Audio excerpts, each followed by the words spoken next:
शांति की शक्ति से शांति जग में लानी है। ओम शांति। आज की मुरली है 9 दिसंबर 2025 की।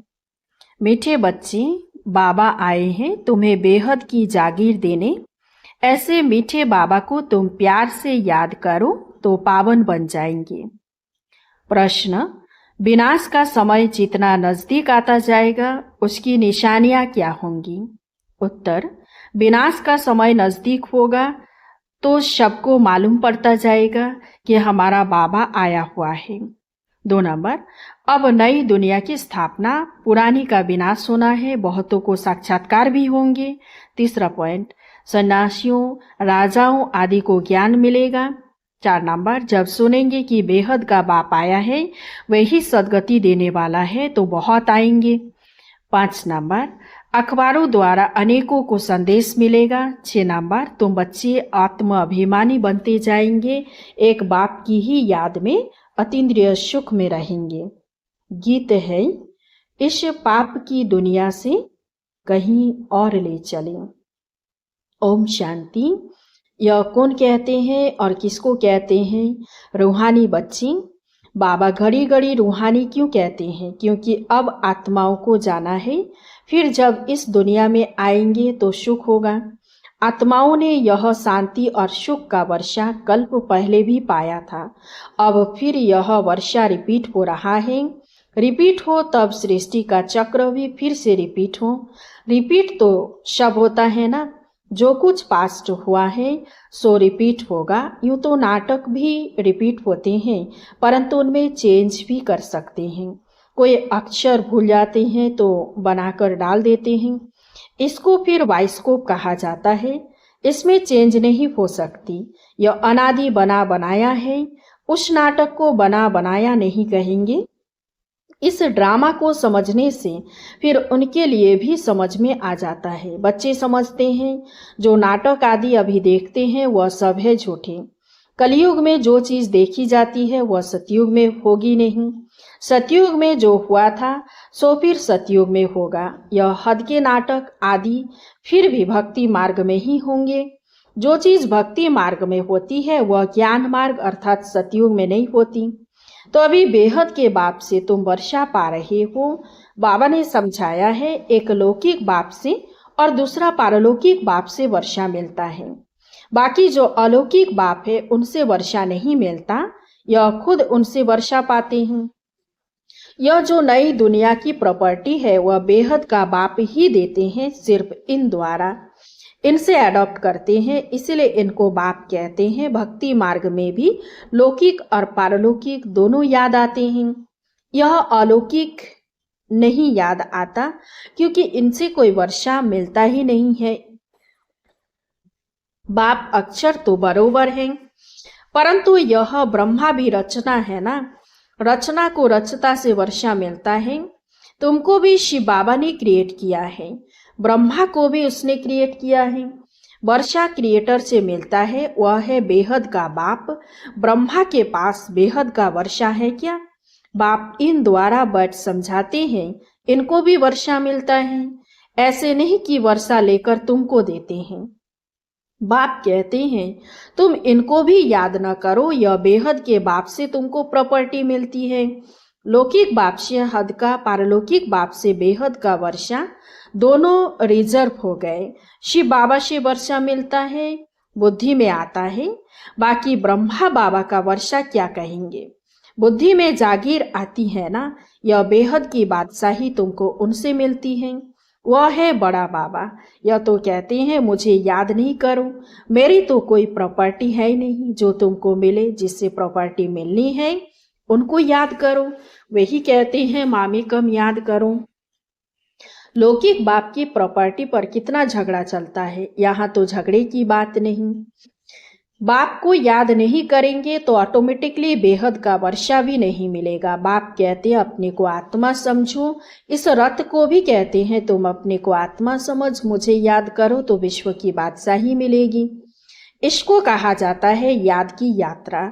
देह के सब संबंध छोड़ अपने को अशरीरी आत्मा समझना है। इसमें ही मेहनत है। पढ़ाई के लिए कोई तो मेहनत चाहिए ना। इस याद की यात्रा से तुम पतित से पावन बनते हो। वह यात्रा करते हैं शरीर से, यह तो है आत्मा की यात्रा। यह तुम्हारी यात्रा है परमधाम जाने के लिए। परमधाम अथवा मुक्तिधाम कोई जा नहीं सकते हैं सिवाय इस पुरुषार्थ के। जो अच्छी रीति याद करते हैं वही जा सकते हैं और फिर उच्च पद भी वह पा सकते हैं। जाएंगे तो सब, परंतु वह तो पतित है ना, इसलिए पुकारते हैं। आत्मा याद करती है, खाती पीती सब आत्मा करती है ना। इस समय तुमको देही अभिमानी बनना है। यही मेहनत है। बिगर मेहनत तो कुछ मिलता नहीं है। भी बहुत सहज, परंतु माया का अपोजिशन होता है। किसी की तकदीर अच्छी है तो झट इसमें लग जाते हैं, कोई देरी से भी आए। अगर बुद्धि में ठीक रीति बैठ गया तो कहेंगे बस हम इस रूहानी यात्रा में लग जाता हूँ। ऐसे तीव्र वेग से लग जाए तो अच्छी दोड़ी पहन सकते हैं। घर में रहते भी बुद्धि में आ जाएगा। यह तो बहुत अच्छी राइट बात है। हम अपने को आत्मा समझ पतित पावन बाप को याद करता हूँ। बाप के फरमान पर चले तो पावन बन सकते हैं। बनेंगे भी जरूर, पुरुषार्थ की बात है बहुत सहज। भक्ति मार्ग में तो बहुत डिफिकल्टी होती है। यहाँ तुम्हारी बुद्धि में है, अब हमको वापिस जाना है बाबा के पास, फिर यहाँ आकर विष्णु की माला में पिरोना है। माला का हिसाब करें, माला तो ब्रह्मा को भी है, विष्णु की भी है, रुद्र की भी है। पहले पहले नई सृष्टि के यह है ना, बाकी सब पीछे आते हैं, गोया पिछाड़ी में पिरोते हैं।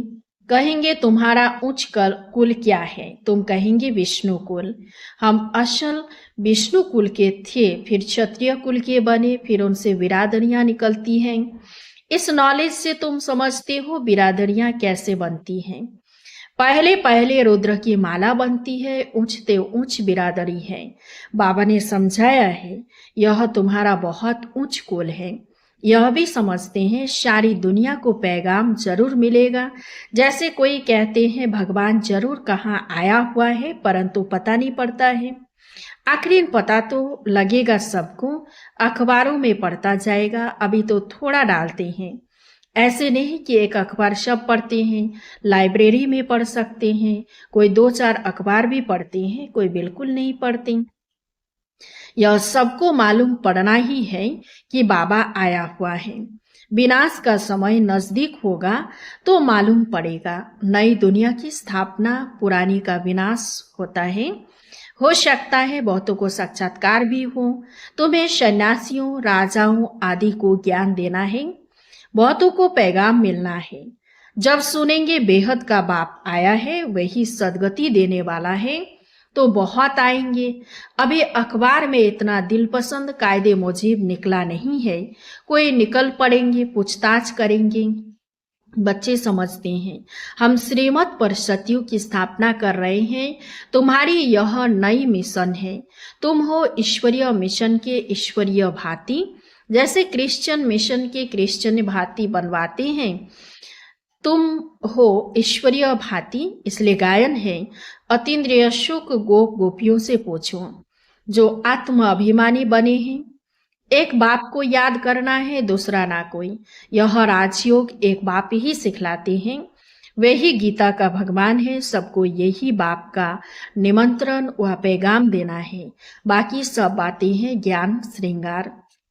यह चित्र सब है ज्ञान का श्रृंगार, न कि भक्ति का। यह बाप ने बैठ बनवाए हैं मनुष्यों को समझाने के लिए। यह चित्र आदि तो प्राय लोप हो जाएंगे। बाकी यह ज्ञान आत्मा में रह जाता है। बाप को भी यह ज्ञान है, ड्रामा में नोंद है। तुम अभी भक्ति मार्ग पास कर ज्ञान मार्ग में आए हो। तुम जानते हो हमारी आत्मा में यह पाठ चल रहा है। नोंद थी जो फिर से हम राजयोग सीख रहे हैं बाप से। बाप को ही आकर यह नॉलेज देनी थी। आत्मा में नोंद है, वहां जाए पहुंचेंगे, फिर नई दुनिया का पाठ रिपीट होगा। आत्मा के सारे रिकॉर्ड को इस समय तुम समझ गए हो, शुरू से लेकर, फिर यह सब बंद हो जाएंगे। भक्ति मार्ग का पाठ भी बंद हो जाएगा। फिर जो तुम्हारी एक्ट सतयुग में चली होगी वही चलेगी। क्या होगा यह बाप नहीं बताते हैं, जो कुछ हुआ होगा वही होगा। समझा जाता है सतयुग है नई दुनिया, जरूर वहां सब कुछ नया, शतुप्रधान और सस्ता होगा। जो कुछ कल पहले हुआ था वही होगा। देखते भी है इन लक्ष्मी नारायण को कितने सुख हैं। हीरे जवाहरात धन बहुत रहता है, धन है तो सुख भी है। यहाँ तुम भेंट कर सकते हो, वहां नहीं कर सकेंगे। यहाँ की बातें वहां सब भूल जाएंगे। यह है नई बातें जो बाप ही बच्चों को समझाते हैं। आत्माओं को वहां जाना है जहां कारोबार सारी बंद हो जाती हैं, हिसाब किताब चुकता होता है, रिकॉर्ड पूरा होता है। एक ही रिकॉर्ड बहुत बड़ा है। कहेंगे फिर आत्मा भी इतनी बड़ी होनी चाहिए, परंतु नहीं।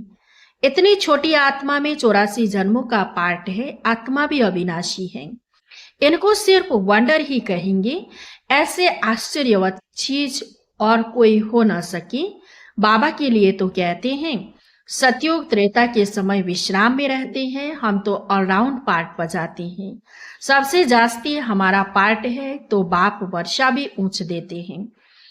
कहते हैं 84 जन्म भी तुम ही लेते हो। हमारा तो पार्ट फिर ऐसा है जो और कोई बजा न सके। वंडरफुल बातें हैं ना। यह भी वंडर है जो आत्माओं को बाप बट समझाते हैं। आत्मा मेल फीमेल नहीं है। जब शरीर धारण करती है तो मेल फीमेल कहा जाता है। आत्माएं सब बच्चे हैं तो भाई भाई हो जाती हैं। भाई भाई है जरूर वर्षा पाने के लिए। आत्मा बाप का बच्चा है ना, वर्षा लेते हैं बाप से, इसलिए मेल ही कहेंगे। सब आत्माओं का हक है बाप से वर्षा लेने का। उसके लिए बाप को याद करना है, अपने को आत्मा समझना है। हम सब ब्रदर्स हैं। आत्मा आत्मा ही है, वह कभी बदलती नहीं। बाकी शरीर कभी मेल का कभी फीमेल का लेती है।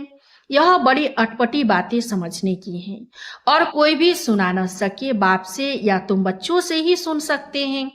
बाप तो तुम बच्चों से ही बात करते हैं। आगे तो सबसे मिलते थे, सबसे बात करते थे। अभी करते करते आखिरी तो कोई से बात ही नहीं करेंगे। सन सोच फादर है ना, बच्चों को ही पढ़ाना है। तुम बच्चे ही बहुतों की सर्विस कर ले आते हो। बाबा समझते हैं यह है बहुतों को आप समान बनाकर ले आते हैं। यह बड़ा राजा बनेंगे या छोटा राजा बनेंगे। तुम रूहानी सेना भी हो जो सबको रावण की जंजीरों से छुड़ाए अपनी मिशन में ले आते हो। जितनी जो सर्विस करते हैं उतना फल मिलता है। जिसने जास्ती भक्ति की है वही जास्ती होशियार हो जाते हैं और वर्षा ले लेते हैं। यह पढ़ाई है। अच्छी रीति पढ़ाई नहीं की तो फेल हो जाएंगे। पढ़ाई बहुत सहज है, समझना और समझाना भी है सहज। डिफिकल्ट की बात नहीं, परंतु राजधानी स्थापन होनी है।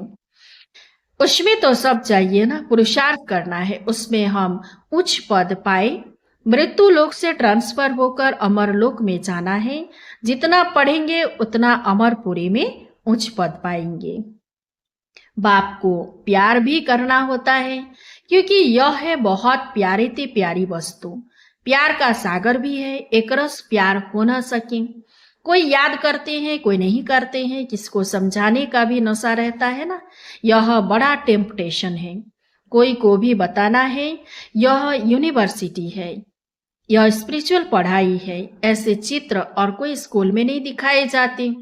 दिन प्रतिदिन और ही चित्र निकलते रहेंगे जो मनुष्य देखने से ही समझ जाए। सीढ़ी है बहुत अच्छी, परंतु देवता धर्म का नहीं होगा तो उनको समझ में नहीं आएगा। जो इस कुल का होगा उनको तीर लगेगा। जो हमारे देवता धर्म के पत्ते होंगे वे ही आएंगे। तुमको फील होगा यह तो बहुत रुचि से सुन रहे हैं। कोई तो ऐसे ही चले जाएंगे। दिन प्रतिदिन नई नई बातें भी बच्चों को समझाते रहते हैं। सर्विस का बड़ा शौक चाहिए। जो सर्विस पर तत्पर होंगे वही दिल पर चढ़ेंगे और तखत पर भी चढ़ेंगे। आगे चल तुमको सब साक्षात्कार होते रहेंगे। उस खुशी में तुम रहेंगे। दुनिया में तो हाहाकार बहुत होना है, रक्त की नदियां भी बहनी हैं। बहादुर सर्विस वाले कभी भूख नहीं मरेंगे, परंतु यहाँ तो तुमको वनवास में रहना है। सुख भी वहां मिलेगा। कन्या को तो वनवाह में बिठाते हैं ना। ससुर घर जाकर खूब पहनना। तुम भी ससुर घर जाते हो तो वह नशा रहता है, वह है ही सुखधाम। अच्छा, मीठे मीठे सिकिलधे बच्चों प्रति माता पिता बाप दादा का याद प्यार और गुड मॉर्निंग। रूहानी बाप की रूहानी बच्चों को नमस्ते। हम सब रूहानी बच्चों की रूहानी बाप दादा को याद प्यार गुड मॉर्निंग, नमस्ते नमस्ते नमस्ते। धारणा के लिए मुख्य सार। 1 नंबर, माला में पिरोने के लिए देही अभिमानी बन तीव्र वेग से याद की यात्रा करनी है। बाप के फरमान पर चलकर पावन बनना है। 2 नंबर, बाप का परिचय दे बहुतों को आप समान बनाने की सर्विस करनी है। यहाँ बनवाह में रहना है। अंतिम हाहाकार की सीन देखने के लिए महावीर बनना है। वरदान, बंधनों के पिंजड़े को तोड़कर जीवन मुक्त स्थिति का अनुभव करने वाले सच्चे ट्रस्टी भव। शरीर का व संबंध का बंधन ही पिंजड़ा है। फर्ज अदाई भी निमित्त मात्र निभानी है, लगाव से नहीं, तब कहेंगे निर्बंधन। जो ट्रस्टी बनकर चलते हैं वही निर्बंधन है। यदि कोई भी मेरापन है तो पिंजड़े में बंद है। अभी पिंजड़े की मैना से फरिश्ते बन गए, इसलिए कहा जरा भी बंधन न हो। मन का भी बंधन नहीं, क्या करूं कैसे करूं, चाहता हूं होता नहीं, यह भी मन का बंधन है। जब मर्जीवा बन गए तो सब प्रकार के बंधन समाप्त, सदा जीवन मुक्त स्थिति का अनुभव होता रहे। स्लोगन, संकल्पों को बचाओ तो समय बोल सब स्वतः बच जाएंगे। अब व्यक्ति सारे अब संपन्न व कर्मातीत बनने की धुन लगाओ। कर्मातीत अर्थात कर्म के किसी भी बंधन के स्पर्श से न्यारे ऐसा ही अनुभव पड़ता रहे, कोई भी कार्य स्पर्श न करें और करने के बाद जो रिजल्ट निकलती है उसका भी स्पर्श न हो। बिल्कुल ही न्यारापन अनुभव होता रहे, जैसे कि दूसरे कोई ने कराया और मैंने किया। निमित्त बनने में भी न्यारापन अनुभव हो। जो कुछ बीता फुल स्टॉप लगाकर न्यारे बन जाओ। अच्छा, ओम शांति। इस चैनल को सब्सक्राइब कीजिए, लाइक कीजिए, कमेंट कीजिए और शेयर कीजिए। शांति की शक्ति से शांति जग में